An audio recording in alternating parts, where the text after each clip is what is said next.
Thank you. The next item of business is First Minister's questions, and at question number 1, I call Douglas Ross. Thank you very much, Presiding Officer. And can I begin by wishing Scotland's men's team the very best of luck as they open the Euro 2024 tournament tomorrow night against Germany.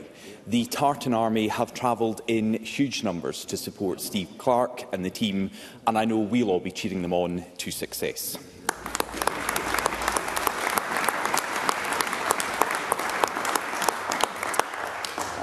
Presiding Officer, this week, during the election debate in Glasgow, Anna McClintock asked John Swinney what he would do to improve Scotland's health service.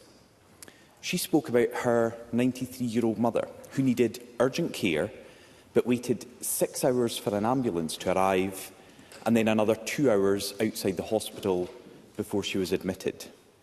John Swinney didn't have answers for Anna on Tuesday. So what does he say to her now, and so many other people across Scotland who have found themselves in the same situation? First Minister. So before I address the substantive question that Douglas Ross has put to me, can I also record my good wishes to the Scotland's men's team, who will play the host Germany in the opening match of Euro 2024. If I can say this to Parliament, it's great to see Scotland back in Europe, where we rightly belong.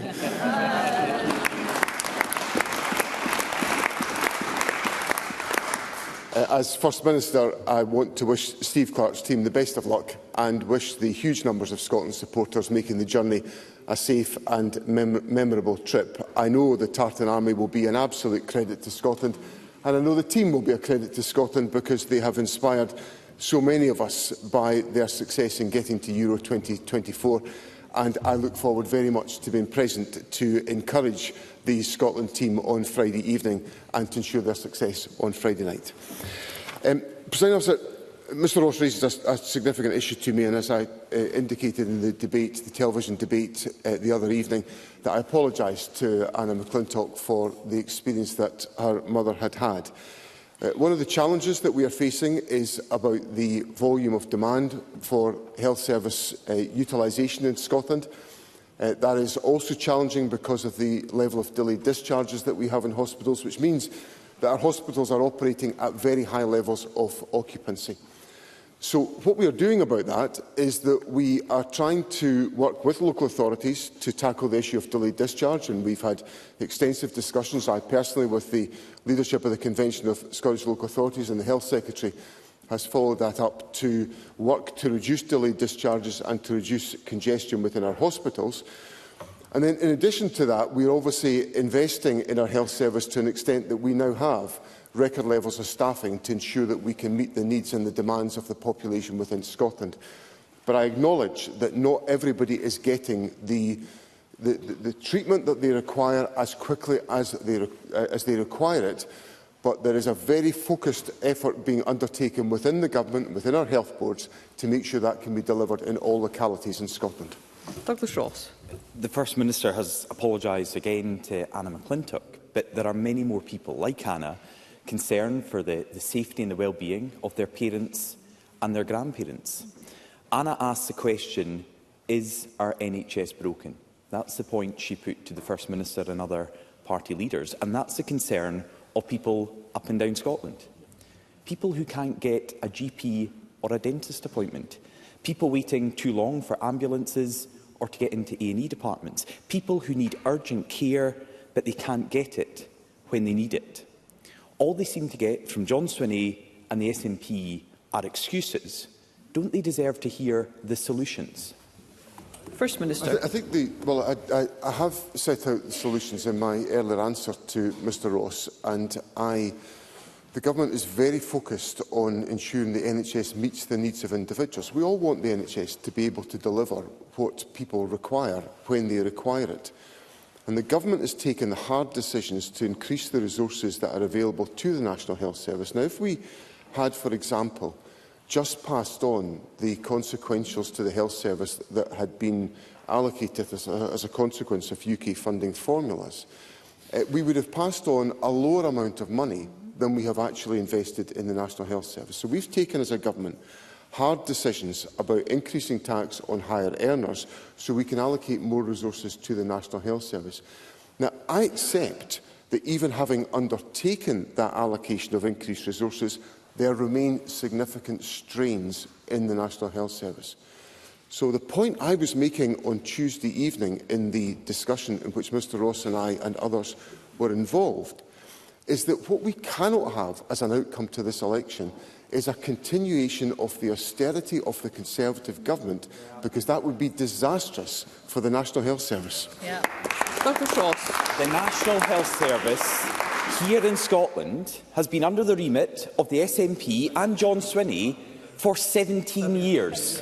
Another audience member said to Mr Swinney on Tuesday, "Don't blame elsewhere, take responsibility." And again, we're getting the same from John Swinney. No responsibility for Scotland's NHS. He said it needs to meet the needs of individuals, but it's not. It's so clear to all of us. It is not meeting the needs of individuals. And elderly people are routinely left far longer than they should be for care in our National Health Service. We've got a Freedom of Information response which shows just how stark this situation is. Patients aged over 100 are some of the most vulnerable in our communities. And in just over a year, hundreds of them have been made to wait beyond the target treatment time in A&E departments. In over 100 cases, people aged over 100 have been waiting more than 12 hours for emergency treatment. These are people over 100 waiting more than half a day to get emergency treatment here in Scotland's NHS. And that's only people aged over 100.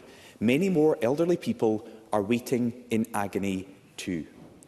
John Swinney must surely agree that is appalling and unacceptable. So what is he going to do to fix it? First Minister. As I always indicate to Parliament when I'm responding to questions, I take responsibility for the actions of my government and the public services on my behalf. That is my duty as First Minister, and I do so on all occasions. And the situation that Mr Ross has just recounted, I suspect, is addressed by the fact that our hospitals are operating at such a level of congestion that individuals are not able to be transferred from accident and emergency into wider hospital care because for the simple reason that the hospitals are so congested because of delayed discharge. And that's the explanation of the problem. And the solution to it is what I said in my first answer, which is to work with our local authorities to expand the provision of social care in the community to ensure that we can address the delayed discharge issue. But ultimately, this comes back to the resources that are available to the National Health Service. And I have set out that this government has taken responsibility for this because we have been prepared to take the hard decision on taxation to increase tax and to ensure that we have more resources being allocated to the National Health Service. Now, Mr Ross would be in a stronger position to argue for this if he hadn't argued for me to follow the budget of Liz Truss. That was what Douglas Ross wanted me to do. He wanted me to follow the tax-cutting agenda of Liz Truss. If I'd done that, that would have been catastrophic for the country, catastrophic for the National Health Service, and I'm really glad I didn't do it. Douglas Ross. I'd just quite like John Swinney to focus on Scotland's NHS, our elderly patients that are waiting far too long to get the treatment they deserve. And he mentions delayed discharge. I mean, the Cabinet Secretary to his left promised to eradicate it 7 years ago. 7 years ago, the SNP were going to get rid of delayed discharge altogether, and it is still having a huge impact on our NHS now. Now, our FOI only shows the problems within A&E departments and ambulance waiting times. But as we've raised with the SNP many times, there is a crisis at every single level within Scotland's NHS. The number of GP appointments has fallen by 146,000 in the last 3 years. Over the last 10 years, the number of GP practices has reduced in every single health board across the country. In rural areas, they're shutting at twice the rate of urban areas. People across Scotland don't have access to the health care they need and deserve, and that has to change. We already know what will be line 1 of the SNP's manifesto. So just how far down John Swinney's list of priorities will Scotland's NHS be? First Minister. Well, the NHS is at the top of my list of priorities, and it's why. Let's hear the First Minister. And it's why Scotland has got an accident and emergency system which is the best performing in the United Kingdom, and it has been for the last 9 years. Yeah. So that's why. Let us hear the First Minister.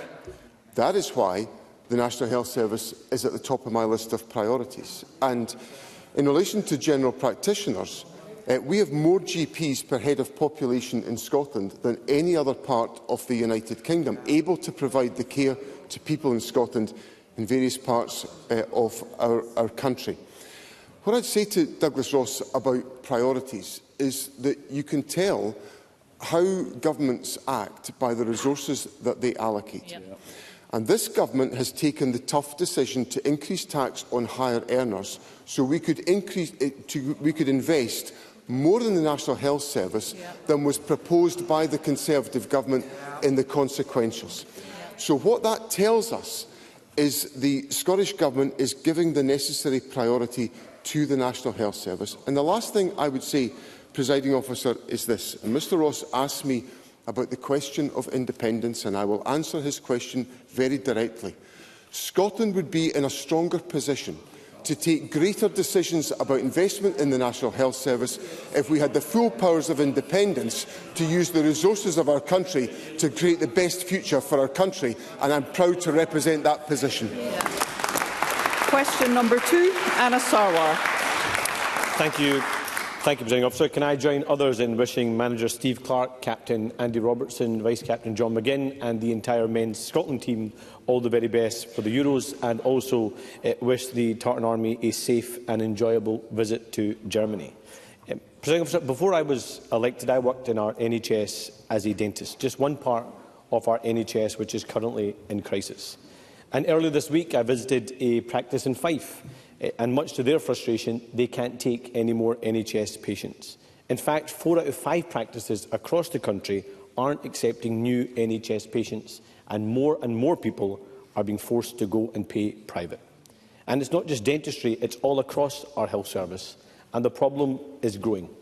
The number of people being forced to pay for their own care has gone up 86% since 2019 and are at the highest levels ever. Labour created our NHS to be free at the point of need. Why does that principle not apply under the SNP? First Minister. Sir, I recognise the challenges that exist within dental practice, but I would point out that Scotland has 57 dentists per 100,000 of the population, compared with 42 in England and 46 in Wales. So the investment that the government has made in the National Health Service, and particularly in dentistry, is an important contribution to establishing that position and to achieving that position. And it wouldn't have happened had the government not given that priority since we came to office in 2007. Now, the government has, of course, undertaken a significant intervention through the introduction of a root and branch reform of the NHS dental payment system in November of last year, and obviously we're in the early days of the implementation of that reform package. So by a combination of the investment in the workforce and the investment in that reform package, the government is supporting dentistry within Scotland to achieve the necessary delivery of service to people around the country. Anna Sarwar. I note the First Minister didn't respond to the fact that 86% increase in people having to go for self-payment because of a lack of access to our NHS.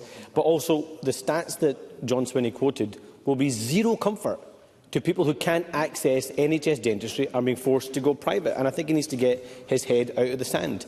Labour founded our NHS free at the point of need, open to everyone, regardless of the ability to pay. But under the SNP, people again and again are forced to pay because they can't get treatment in time. Last year, more than 1,500 people were forced to pay for knee replacements at a cost of nearly £16,000 each. 8,000 private operations for cataract, more than £2,800 each. And almost 3,000 hip replacements in Scotland at a cost of more than £14,000 each. So, First Minister, in the middle of a cost of living crisis, when mortgages, energy bills and food prices have all gone up, how much have people had to dig into their own savings or borrow from friends and family in order to pay for their own treatment? First Minister. Well, obviously, I regret the fact that people have felt the need to take recourse to private treatment. And I've made clear in my answers over several weeks that the demand on the National Health Service, particularly as a consequence of the increase in caseload because of the cancellation of procedures during the COVID pandemic, has increased the presentation of demand on the National Health Service. And we are working to reduce those waiting times and those waiting lists to ensure that people get treatment at an earlier time than is the case just now. But I do have to say to Anas Sarwar, I think he's on very, very thin ground in challenging me on the question of private involvement in the National Health Service. Let me just remind him of the comments of Labour's Shadow Health Secretary Wes Streeting, who said that a UK Labour government would, and I quote, hold the door wide open for the private sector in the National Health Service. He said also, we will go further than New Labour ever did. I want the NHS to form partnerships with the private sector that goes beyond just hospitals. Now, what we have here is a classic example of what Anas Sarwar gets up to in public debate. He comes here in Scotland and says one thing, and in England his bosses are doing a completely different thing, which will have an effect on our budget here in Scotland. And Anas Sarwar has already been caught out on this week. It's not good enough to say one thing in Scotland and be contradicted by your bosses in London. Anas Sarwar. Frankly, that is a frankly embarrassing response to the fact that 3,000 people in Scotland have had to pay £14,000 for a hip replacement. And let me quote, Mr Swinney wants to do quotes, let me quote two simple sentences from the UK Labour manifesto published today. Direct response. We saved the NHS before, and the next Labour government will do so again. With Labour, it will always be publicly owned and publicly funded, not more people going private under the SNP. And let me also quote another sentence. There will be no return to austerity. So stop the scaremongering, stop the misinformation and be truthful with the people across Scotland. Members. But I asked John Swinney how much people have had to find from their savings or borrow from friends in order to pay for pay for private treatment, and John Swinney very deliberately failed to answer the question. So let me tell him, just for hip, knee and cataract surgeries in Scotland last year, people had to pay more than £83 million. £83 million. That's what families had to find in the middle of a cost-of-living crisis because of SNP incompetence. And the SNP's mismanagement of our NHS is so bad that it's those who are in pain, who are sick and who are injured who are being forced to literally pay the price. But, Presiding Officer, perhaps most horrifyingly of all, there are people who are being forced to go private and pay for their cancer treatment in Scotland. So for all the heckles at the back, this is the reality under this SNP government. Cancer, Scotland's biggest killer, I must have is a something question, that Mr. touches us all. Sarwar.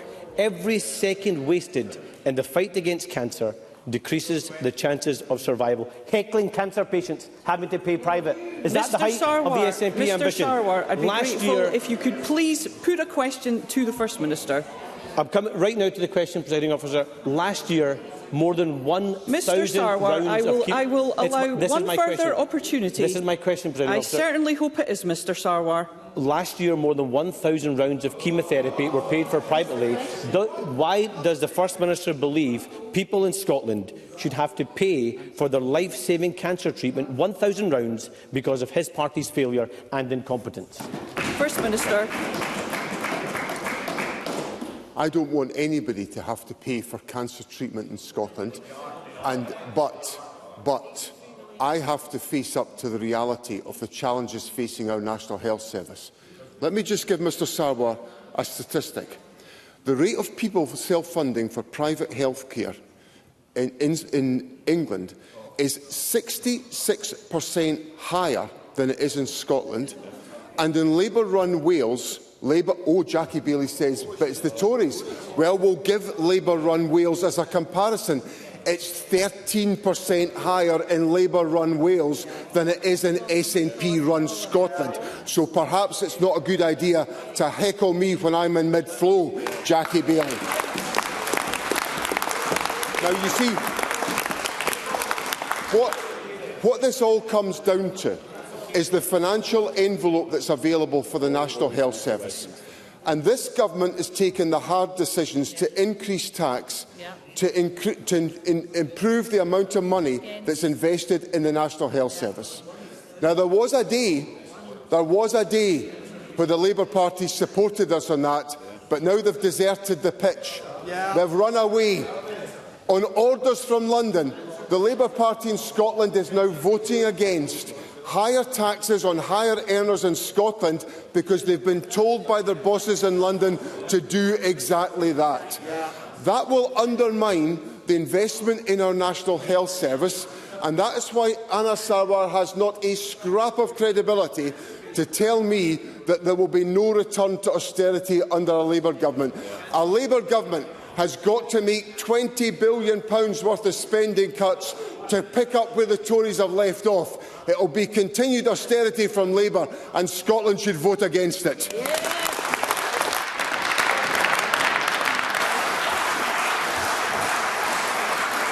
Thank you. Before I move to the next question, I just point out that the length of time that we've taken to reach this point of this item of business is disadvantaging backbenchers who wish to put questions to the First Minister, and I'd be grateful if members could reflect on that. At question number 3, I call Lorna Slater. As clean energy expands and fossil fuel demand declines, there is no need for investment in new coal, oil and natural gas. That's a quote, not from the Scottish Green Party manifesto, but from the International Energy Agency. This week, the Scottish Government continues to equivocate on new licences for oil and gas. The First Minister's latest position is that the SNP are OK with new oil and gas if it passes a climate compatibility assessment. Can I ask the First Minister how he thinks any climate compatibility assessment will say it's OK to drill for new oil when global experts in the energy industry say that it is not? Minister. Sir, it has been the position of the Scottish Government for a formidable amount of time, and certainly not something new this week, that there had to be climate compatibility assessments undertaken on any particular new oil and gas licence applications. And that's been the position of the Scottish Government for some considerable time. The Government's position is that we've got to assess our energy security needs, we've got to reduce our emissions in line with our climate commitments, and we've got to deliver affordable energy supplies. So the commitment I give to Lorna Slater willingly today is that the Government recognises the absolute necessity of the journey to net zero, but we also, and that is why there has to be a climate compatibility assessment on any consideration of any oil and gas licence, and why I will have no truck with the commitment of the Prime Minister to commit to 100 new oil and gas licences without a question being asked. Lorna Slater. Our position on the energy transition needs to be evidence-based. That evidence doesn't change on a case-by-case basis. The Scottish Government's position is like a 40-a-day smoker being told by the doctor, "Stop smoking, you're killing yourself," and the smoker replying, "I'll treat each cigarette on a case-by-case basis."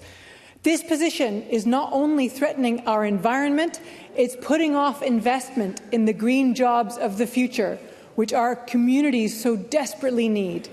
When will the SNP get off the fence, get behind the science on this, and admit that Scotland's future relies on green energy and on Scotland's oil staying in the ground? First Minister. I'm not sure, it might just be me, but I'm not sure the analogy worked particularly well that was conveyed in the question there. I think people would expect their government to act in an evidence-based fashion. And that's exactly what we will do. And we will look at any individual application with the evidence, although I do point out for the factual accuracy, we do not take those decisions. Those decisions are taken by the United Kingdom Government. But we would argue for that. That's why I say a reckless commitment to 100 new oil and gas licences is just the territory of climate denier status, and I will go nowhere near that. On the question of investment in green jobs, there is a really good volume of investment in green jobs being undertaken. The Net Zero Secretary was in NIG just a few weeks ago at the inauguration of the Sumitomo investment, which has been a fabulous investment in the renewable sector. I was myself in Ardazir, which is a big investment involving the Scottish National Investment Bank, and Haventus, which is a significant investment in green jobs. So I want to signal very clearly, and of course, over the course of the SNP government's time in office, we have substantially decarbonised electricity generation in Scotland, whereby our net electricity generation has gone from 26%, if my memory serves me right, the numbers in Scotland, to 113% in the most recent data. All of that demonstrates our commitment to renewable energy, and that will be absolutely central to the government's energy strategy when it's published. Question number 4, Jackie Dunbar. To ask the First Minister what assessment the Scottish Government has made of any implications for its policy for economic development in Scotland of the findings of the Resolution Foundation's recent report on the UK's economic and trade performance. First Minister. President Officer, the report by the Resolution Foundation highlights that the UK has faced a decade of economic stagnation and low productivity growth. It also shows that the UK's trade openness has declined by 0.7 percentage points since 2019, compared with a 1.2 percentage point rise for G7 countries excluding the United Kingdom. A hard Brexit that Scotland voted to reject has damaged our economy. Scotland is open for business, trade and investment, but actions by the UK Government, such as taking us out of the European Union and their damaging approach to migration, are holding back our economy. Only independence will give Scotland the full range of powers to take the economic decisions based on our own needs, with the full fiscal and tax levers of a normal independent country. Jackie Dunbar. The report indicates that the principal driver of economic growth in the UK since 2010 has been immigration. Can the First Minister outline how the conclusions of this report feed into the work of the Scottish Government's Building a New Scotland series, where the migration paper outlines Scotland's unique migration needs designed to meet our demographic challenges? First Minister. President Officer, the issue of migration is central to the economic well-being of any society, and I have to say the United Kingdom is putting itself at a formidable competitive disadvantage by taking such a hostile attitude towards migration, and we can see that now beginning to have an effect on the position of some of our universities, who have been absolutely wonderful examples of international institutions that are now finding their opportunities constrained by the approach to migration, which is damaging to the interests of Scotland. So I want to signal the Scottish Government's willingness to engage constructively on finding routes to support migration which will help to boost our economy. I would also note, Presiding Officer, the information published this week by the Royal Bank of Scotland Purchasing Managers Index, which showed that private sector business activity growth in Scotland, notwithstanding these challenges, was second highest across the United Kingdom's 12 nations and regions, which demonstrates that Scotland is very much open for business. Question number 5, Sue Webber. To ask the First Minister what progress the Scottish Government has made in reducing drug-related harm in light of the latest quarterly statistics showing a 17% increase in suspected drug deaths. First Minister. President Officer, I was disappointed to read the statistics that came out this week, and the loss of life from drugs in Scotland is truly devastating. I express my heartfelt condolences to anyone who has lost a loved one through addiction. The Government is working to tackle the drugs crisis by delivering the £250 million national mission to reduce drug deaths and improve the lives of those impacted by drugs. That national mission has led to investment in a range of measures to prevent deaths and reduce harms, including implementation of MAT standards, widening naloxone access, increasing residential rehabilitation capacity and improving surveillance. The emergence of new substances raises further concerns, but for those affected by problem substance use, or those working in the field who are supporting people every day, I want to reinforce our commitment to continue to do all that we can to reduce this tragic loss of life. Sue Webber. First Minister, the data published last week reveals that around 25 people a week are dying from drug use. The new stats published this week show that suspected drug deaths are up 10% in the 12 months to March 2024 compared to last year. They are not reducing. This is something the Scottish Recovery Consortium has called a move in the wrong direction. Can the First Minister explain why successive SNP leaders have failed to tackle the drug death crisis in Scotland, instead following the same failed approach, and will finally accept the need to change tact and give his full backing to our Right to Recovery Bill? First Minister. I acknowledge the seriousness and the significance of this issue, and on the question of the Right to Recovery Bill, I've indicated that I'll happily meet Mr Ross to discuss that issue, and I will do so. And I'm very open to any elements of the consideration of that bill that will help us in the efforts that we take forward to be taken seriously as part of the process. I would say to Sue Webber that the Government has tried, and under my leadership will continue to try, to be as open as it possibly can be to constructing the measures that will be effective in delivering better outcomes than we are currently delivering. In question time a couple of weeks ago, I responded to Ms Webber's colleague Russell Finlay by indicating that there are additional threats that are coming our way because of the strength of some of the synthetic opioids that are now entering into the drugs market in Scotland.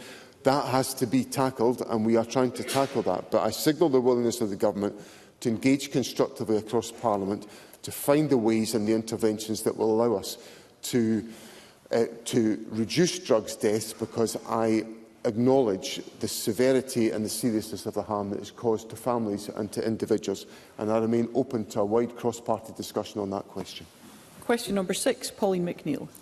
To ask the First Minister what the Scottish Government's response is to reports of hundreds of rapes and sexual assaults that have been reported by sex workers were not acted upon. First Minister. President Officer, I was deeply troubled by these reports. Any violence against women, whenever that has occurred, is abhorrent. It would not be appropriate for me to comment on criminal investigations and prosecutions, but I do note that Police Scotland launched an operation in 2018 to examine historic sex offences. I want all victims to have the confidence to report sexual crimes no matter when they happened. Therefore, I am pleased that Police Scotland has encouraged anyone who has not previously reported such assaults to come forward and to do so. Pauline McNeill. Scottish Labour would endorse the First Minister's comments on the need to tackle violence against women and girls. But during the Emma Caldwell murder investigation, nearly 300 rapes and sexual assaults reported by sex workers, including Emma's killers, were not dealt with by police at the time. And a former detective said that he received multiple reports of rape when he worked on the murder inquiry, including Emma's killer, but they were boxed and marked as irrelevant and not followed up. So does the First Minister agree with me that this was a shameful period in time when attitudes meant that sex workers who reported rape were not taken seriously, and that these women were vulnerable and should have had their chance to be heard before a jury? And furthermore, if there had been an investigation at the time, perhaps Emma's murder might have been caught sooner. First Minister. President Officer, Pauline McNeill is a very experienced, long-serving advocate in the whole area of criminal justice, so she will understand, and she knows how much I respect her contribution to Parliament on this matter. She'll understand it's difficult for me to comment on some of the issues that she has raised. So, having put that caveat into my answer, can I say that I absolutely accept that there is a necessity to take any reporting of crimes of a sexual nature deadly seriously, and that is my expectation that that is the case at all times. If I could quote the words of Deputy Chief Constable Beck Smith in relation to this matter. The Deputy Chief Constable said, "Time is no barrier to justice, and if women feel like they want to come forward and report now, then it's absolutely the time to do that." And I would encourage individuals to follow the Deputy Chief Constable's invitation and to do that. And let me just say, In general, with the caveat that I've put on the record already, I think it is essential that any woman who feels they have been the victim of a sexual assault at any stage should come forward, and my expectation of Police Scotland and of the Crown is that that would be taken seriously. Thank you. We move to constituency and general supplementaries, and I call Kenneth Gibson. Thank you, Presiding Officer. On Monday evening, a female passenger on the MV Isle of Arran fell overboard as the vessel approached Ardrossan. Using the vessel's rescue craft, the crew acted with incredible speed to rescue this woman from the sea and help her recover on board. The crew's training and speed of action was the difference between life and death. Will the First Minister join me in paying tribute to the Isle of Arran's crew for their heroic efforts in saving a life? First Minister.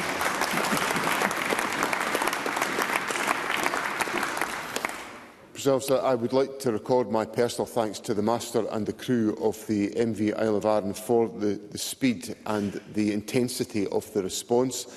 The training, the level of professionalism that was deployed by the crew is to be commended. But of course, this is training and professionalism that is built up by the commitment of members of staff of the CalMac network to ensure that they run and operate a safe network. And I think this should be an example to give great public confidence about the strength and the capability of the CalMac personnel. So, as well as providing a lifeline service to communities across the West Coast, CalMac are a key part of the maritime framework in these areas and are regularly tasked to support maritime incidents given their presence in the area. On behalf of the Scottish Government, I express my warmest thanks to the staff that have been involved in this important exercise. Finlay Carson. Thank you, Presiding Officer. For over 9 months, there has been no rail services in my constituency of Galloway and Western Fries, with all rail services between Stranraer and Ayr stopped following the arson attack on the Ayr Station Hotel. Given the considerable disruption to my constituents and visitors over this lengthy time period, and as an incentive to get people back onto the trains, will the First Minister explore every opportunity to work with me and constituents in ScotRail to provide special offers or reduced fares to encourage people back onto the trains when the service restarts in July? First Minister. But I think the good news is that we're able to get services running back down to Stranraer in July, and I'm grateful to the Transport Secretary and ScotRail and Transport Scotland and Network Rail for the work that's been undertaken, and South Ayrshire Council, because this has been a very difficult problem. And Mr Carson knows the ins and outs of the public safety issues involved in the fire at the station. So we simply cannot. I've just answered a question from Mr Gibson on safety on the transport network, so we all know the realities here. I will give consideration to Mr Carson's point. These things always cost money, of course, so we've got to try to find that. But if Mr Carson would care to write to me with any suggestions he thinks would be helpful, I'd be happy to consider them along with the Transport Secretary. Pam Duncan-Clancy. Thank you, Presiding Officer. The First Minister has spent quite some time claiming that he's anti-cuts, but the reality is he is the architect of austerity. Just ask teachers in Glasgow who have voted this week to strike as a result of his government's cuts in their latest attempt to save the jobs and protect education. Presiding Officer, teachers have spoken, parents and pupils have protested and Parliament has voted. So can I ask the First Minister, will he now finally listen, step in and save these jobs? First Minister. I understand the significance of the issues that have been raised by Pam Duncan-Clancy, and I've made clear in previous answers that had the budget proposals of the Labour Party been accepted by Glasgow City Council, the reductions in the teaching workforce could have been greater than those that are proposed by the existing City Council administration. But this is where we get to the hard realities of the public finances. Pam Duncan-Clancy voted in the budget earlier this year against the tax increases that we had put in place. That would have reduced the amount of money available for public services. So how is it remotely credible for the Labour Party to come here and ask me to spend more money on local authority services and education services when they want to deliver austerity in the Scottish Parliament as well as austerity in the United Kingdom Parliament? It is just It's a hard reality that Mr Sarwar, who's now shouting and muttering at me all the time during my answers, it's a hard reality that's about to confront Mr Sarwar. He can't have it both ways. He can't come here and demand that we do more when a Westminster Labour government is going to propose to cut our budget because of austerity. Bob Doris. Thank you, Presiding Officer. Several constituents have contacted me over eye-watering increases to their SP's road card costs of up to 135%. Some Maid Hill commuters are now paying the same as someone travelling from much further afield, such as East Kilbride, for example. I have written to SPT asking to meet them and urging them to pause the increases scheduled for June the 24th.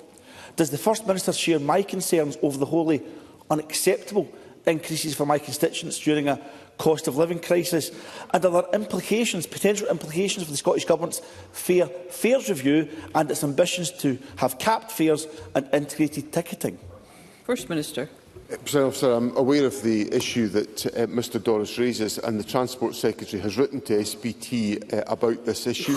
The Zone Card is a commercial ticket managed by bus, rail and subway operators, and neither the Scottish Government nor Transport Scotland were part of the fares discussions by the companies involved.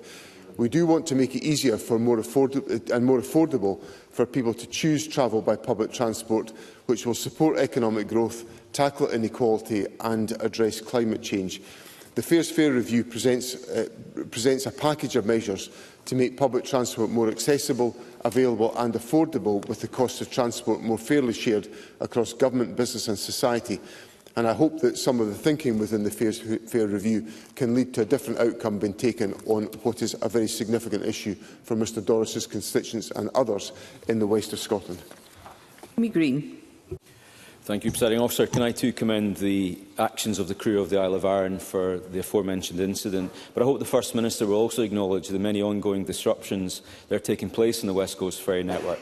Yesterday, no fewer than 4 vessels were out of action for technical reasons, and that's on top of long-standing issues on the Arran route, with the Caledonian Isles vessel is undergoing a series of repairs and is due to be out of action for most of the summer. I hope the First Minister will understand the disruption this is having on our island communities. I have very grave concerns that we are simply staring down the barrel of a summer of chaos on our ferry network. Can I ask the First Minister what his government is doing about this chaos? And is he as disappointed as I am and my constituents are that not one of his backbench MSPs signed my motion to allow a members' debate on this very subject next week? First Minister. There are obviously instances and examples where there are problems on the ferry network, and we obviously have an ageing fleet, and the government is investing significantly in new vessels. There will be 6 new vessels, substantial new vessels in the ferry fleet by 2026. The first of those will be coming into the network later on this year, and as Mr Green will be aware, the second of the Isla vessels was launched successfully from the yard in Turkey just at the weekend. Obviously, on a short-term basis, the chartering of the MV Alfred has helped on the Arran routes, while the MV Caledonian Isles has been in dry dock for extensive repairs. And we obviously had supplemented the network with the purchase of the MV Loch Frisa. I do understand the disruption that is experienced by island communities. As Mr Green knows, I'm a frequent user of the CalMac network and will do so in the course of the next few weeks again. We are working with the network, but I think it's also important to recognise that there are many occasions in which the network performs superbly well, not just in relation to the safety issue that Mr Gibson has raised, but also in the delivery of essential lifeline services to our communities. And I thank CalMac and their staff for the efforts that they put in to do so. Martin Whitfield. Very grateful, Presiding Officer. Can I ask the First Minister what his response is to the GMB Union's call for the Scottish Government to end its opposition to nuclear energy after the unions warn of a risk of this nation returning to the days of power cuts and candles, with hundreds of skilled Scots already leaving to go and work abroad because of this decline? First Minister. I obviously, I respect the fact that people have a different opinion to me. I'm not a fan of the nuclear industry. I don't support the investment in nuclear power plants. I never have, I never will.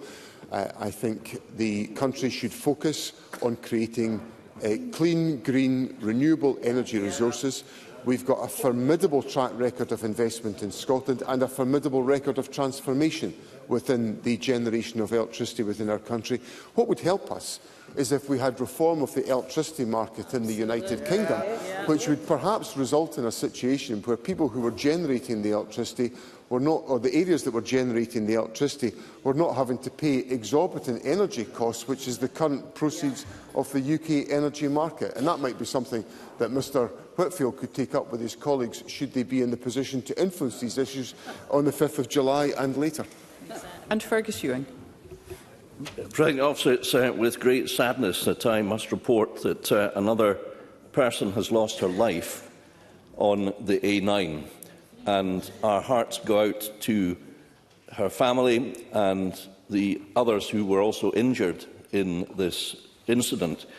The First Minister kindly agreed some weeks ago in his First Minister's questions to meet with myself and fellow MSPs across this chamber from Conservative, Labour, Liberal and ALBA parties in order for us all, cross-party, to put the case for acceleration of the announced programme for completion of the dualling of the A9, which of course will have the consequence of fewer more lives being lost. I appreciate during Purdah the First Minister is limited in what he can say, but can I ask him this? Will he give this request the most serious, thorough and sympathetic consideration? First Minister. Presiding Officer, first of all, may I express and echo the comments of my colleague Fergus Ewing about in relation to the lady who died on the A9 last night near Carbridge. I'm very sorry to hear that news, and I express my sympathies to her family and to everyone who's been affected by this incident. As Mr Ewing will know, the Government has an ongoing programme of investment in the A9 dualling, which was set out by the Cabinet Secretary for Net Zero some months ago. The Transport Secretary now expects to authorise the procurement at Moyt to Matton in July, is our expectation of the completion of the procurement process there. And just the other week there, the procurement process on Tay Crossing to Ballinluig, which is a substantial stretch of the road, has been commenced, and we have done that deliberately to ensure that there is continuity in the delivery of the contract. Mr Ewing knows me well enough to know that I will give thorough, serious and thoughtful consideration to all of the proposals that are put to me, and I look forward to meeting with the cross-party grouping, which I understand is scheduled for next week, to enable us for me to hear first-hand from colleagues across the chamber about the importance of this issue and how we might act together to try to accelerate the proposals that are before us. Thank you. That concludes First Minister's questions. The next item of business is a member's business debate in the name of Fulton McGregor, and there will now be a short suspension to allow those leaving the chamber and gallery to do so before that item begins.